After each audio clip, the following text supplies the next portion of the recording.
સુરત શહેર પોલીસ દ્વારા no drugs in Surat city અભિયાન ચલાવવામાં આવી રહ્યું છે ત્યારે સુરતમાં 352 ગ્રામ એમડી ડ્રગ્સ સાથે એસઓજી દ્વારા એક ઇસમને ઝડપી પાડવામાં આવ્યો છે।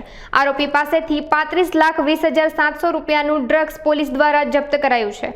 આરોપી વિરુદ્ધ અડાજણ પોલીસ સ્ટેશનમાં એનડીપીએસ હેઠળ ગુનો નોંધી અને પોલીસે વધુ તપાસ હાથ ધરી છે।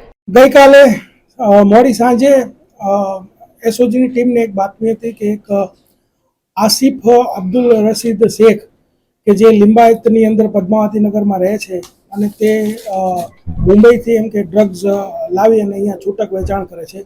તો એસઓજીની ટીમ વોચમાંથી એ દરમિયાનમાં જે આસિફ શેખ છે એ અડાજણ સ્ટાર બજારથી એલપી સવાણી તરફ જતો જે રોડ છે ત્યાં ક્રોમા સેન્ટરની સામે એ 352 ગ્રામ ટોટલ 35,21,000 એમડી સાથે પકડાઈ ગયેલ છે અને તેની પાસે 89,900 રૂપિયા રોકડ પણ કે જે ડ્રગ્સના છૂટક વેચાણથી એને મળેલા છે। આ તમામ મુદ્દામાલ સાથે ટોટલ 36,31,000ના મુદ્દામાલ સાથે ઝડપી લીધેલો છે।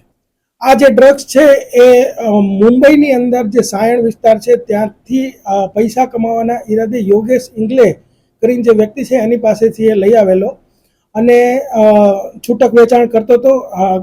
ગઈકાલે રાત્રે જ આ કેસ થયેલો છે, એની ડિટેલ પૂછપરછ બાકી છે અને એને રિમાન્ડ પણ મેળવવાના બાકી છે। એટલે બીજા જે કોઈ મુદ્દાઓ છે એ આપણા ધ્યાનમાં આવશે એટલે તરત જ આપ લોકોને જાણ કરવામાં આવશે।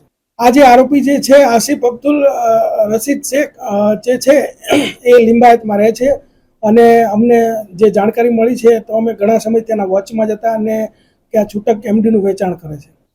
એ આપે જે કીધું એ તપાસ પણ અમારા ધ્યાનમાં જ છે ને અમે એના રિમાન્ડ દરમિયાનમાં આ મુદ્દાઓને આવરી લઈશું કે શા માટે ત્યાં એલપી સવાણી રોડ ઉપર આવેલો અને કોને આપવા માટે આવેલો, છૂટક વેચાણ કરવામાં આવેલો કે પછી ગરબા ગાનાર લોકોને આપવામાં આવેલો કે મોડી રાત્રે વેચાણ કરવામાં, એ તમામ મુદ્દાઓ છે અમારા જે લિસ્ટ શોર્ટ લિસ્ટ કરેલા છે અને એ મુદ્દાઓ પર તપાસ કરી અને જો આવી કોઈ પણ હકીકત જણાશે તો આપને જાણ કરીશું।